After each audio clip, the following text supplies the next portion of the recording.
Sir advocate Babita आर्य। Sir मैं ये पूछना चाह रही थी कि जैसे मुस्लिम जो लॉ है इसके अंदर पहले जैसे किसी लेडी का विवाह हुआ और उसने तलाक ले लिया, फिर वापस पुनः उसे शादी करने के लिए तो उसे दूसरे पति मतलब दूसरे से शादी पुनः क्यों करनी पड़ती है और फिर उसे तलाक लेके वापस उस शादी, तो ये आप मुझे क्लियर करेंगे? Thank you very much sister, आपने बहुत बहुत इंपॉर्टेंट क्वेश्चन किया है। आप अगर द होली स्क्रिप्चर कुरान पढ़ेंगे, आपने कभी पढ़ा है Quran? I request the organiser, अगर एक ट्रांसलेशन प्रोवाइड कर सकते हैं सिस्टर को कुरान का तो जरूर करें इंशाल्लाह। अगर आप लोगों के पास किसी के पास ट्रांसलेशन ऑफ द कुरान है तो जरूर प्रोवाइड करें इंशाल्लाह, या आप मुझे आपका एड्रेस दीजिए, मैं हैदराबाद से आपके लिए ट्रांसलेशन भिजाता हूं इंशाल्लाह। आई विल पोस्ट यू इंशाल्लाह। If you read the Quran sister, the concept of triple तलाक, जो ट्रिपल तलाक हमारे यहां हो रहा है ना कि तलाक तलाक तलाक कहते हैं और तलाक हो जाता है, ऐसा पूरी कुरान में कहीं भी नहीं है। Absolutely, this practice is 100% against the Quran। और अगर आप कुरान पढ़ेंगे तो अल्लाह ने जो तलाक का पूरा डिटेल आया है कुरान में, वो सूरा नंबर 2 चैप्टर नंबर 2 सूरा नंबर 2 आयत नंबर वर्स नंबर और आयत नंबर 228 से लेकर 242 तक डिटेल में आया है। Every step is mentioned in detail and there is a complete सूरा, a chapter which is named as Surah Talaq, meaning Surah Divorce, chapter Divorce. And if you read the first 5 ayat number 1, 2, 3, 4 and 5, again it details about the talaq concept in Islam. But before I give you the answer, आपको इस्लाम का answer देने के पहले आपको एक बात बताना चाहता हूं। आप जानते हैं तलाक, divorce is a mercy from the God, it's not a punishment. Unfortunately many people उसको punishment की तौर पे यूज कर रहे हैं। आप अगर इस्लाम के अलावा आप अगर बाइबल पढ़ेंगे, आप कोई भी हिंदू धार्मिक किताब पढ़ेंगे तो डिवोर्स का कोई कॉन्सेप्ट ही नहीं है। There is no concept. एक हिंदू स्त्री को कहा गया है कि जिस घर में तेरी डोली जाती है उसी से तेरा डोला निकलेगा।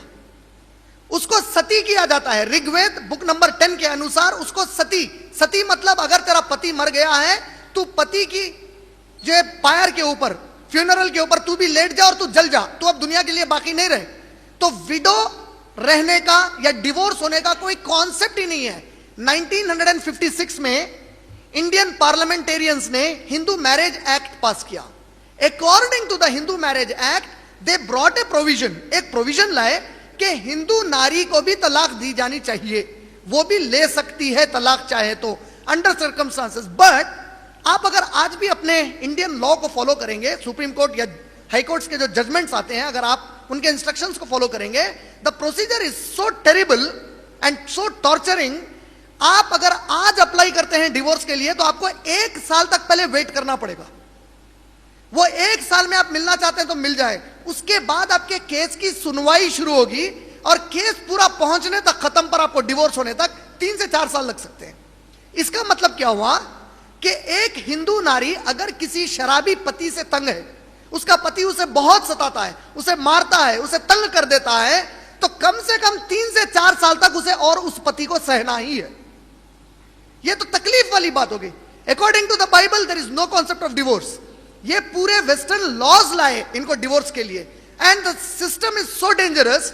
उन्होंने डिवोर्स को, अगर आप वेस्टर्न कंट्रीज को जाएंगी सिस्टर, अमेरिका या यूरोप वगैरह के, वहां पे डिवोर्स औरतें अपने बिजनेस की तरह यूज करती है। क्यों? द लॉ सेज अगर कोई आदमी किसी लड़की से शादी कर लेता है और वो अपनी पत्नी को, अपनी वाइफ को डिवोर्स करना चाहता है, वो अपनी प्रॉपर्टी का आधा शेयर उसको दे देगा और जिंदगी भर मेंटेनेंस दे देगा।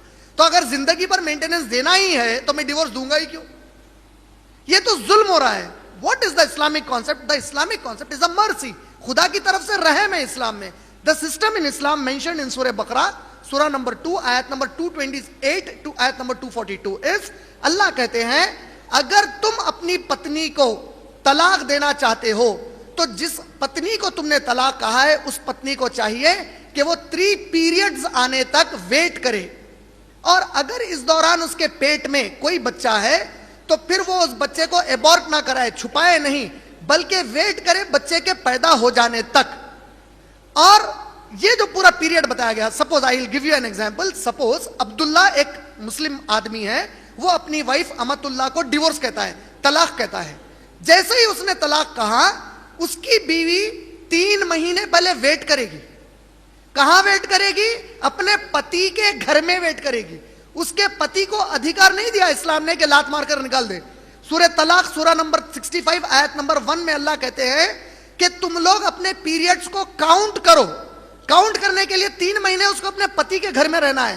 प्रॉफिट सल्लल्लाहु अलैहि वसल्लम ने टीचिंग्स दी है वॉल्यूम नंबर 7 सहीह बुखारी में, जब तुम अपनी पत्नी को डिवोर्स दे दो, अब तुम अपना कोई भी ऑर्डर अपनी पत्नी को दोगे, वो तुम्हें माने या ना माने उसको कोई सिन नहीं होगा, लेकिन वो 3 महीने जब तक तुम्हारी पत्नी घर में है, उसके खाने पीने का खर्चा, उसकी दवा दारू का खर्चा, उसके कपड़ों का खर्चा, उसकी देखभाल, ये पूरे 3 महीने तुम्हारी ही जिम्मेदारी है। और प्रॉफिट कहते हैं जब तुम इन 3 महीनों में सो तो एक ही बेड पर सोना, एक दूसरे को मुंह नहीं दिखाना, पलटकर सो जाओ, सोना है।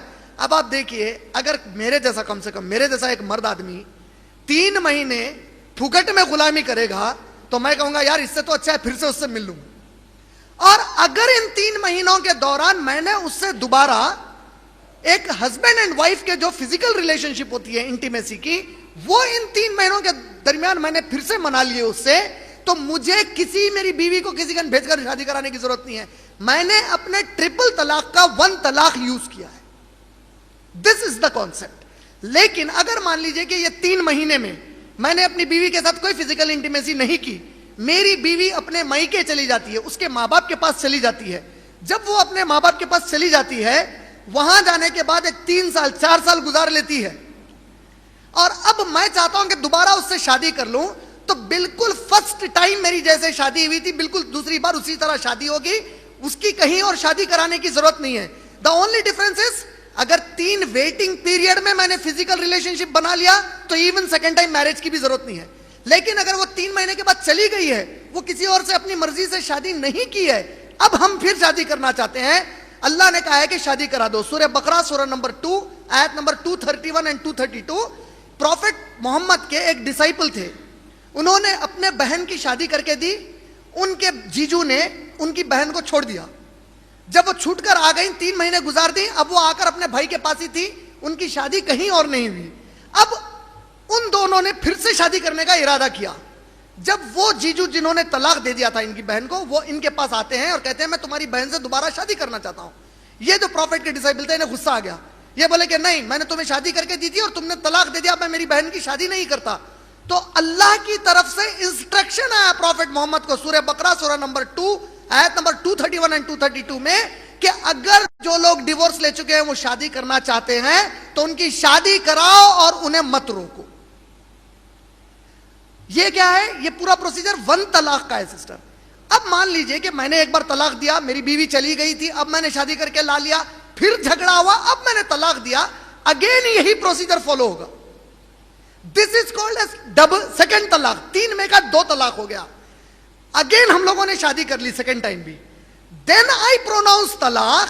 अब अल्लाह ने कहा कि बच्ची के साथ तू मजाक कर रहा है, अब अगर तूने तलाक दिया तो अब तो तू उससे शादी कर ही नहीं सकता जब तक के वो नेचुरली किसी और से शादी ना कर ले, वो अपनी मर्जी से किसी से शादी ना कर ले, फिर उनके दरमियान नेचुरल रीजंस की वजह से झगड़ा हो, फिर वो वहां पर तलाक हो, फिर वहां पे तलाक का यही पूरा प्रोसीजर हो, फिर वो अपने मायके वापिस आ जाए, तब अगर तू करना चाहता है तो कर। दिस प्रोसीजर इज कॉल्ड हलाला। इसको पूरा मिसयूज किया जा रहा है इंडिया और पाकिस्तान वगैरह में। ये आप दूसरे मुस्लिम कंट्रीज को जाएंगे सिस्टर, ऐसा बिल्कुल नहीं है। This is against Quran and हदीस ऑफ प्रॉफिट सल्लल्लाहु अलैहि वसल्लम। I hope I answered your question. Thank you sir. Most welcome.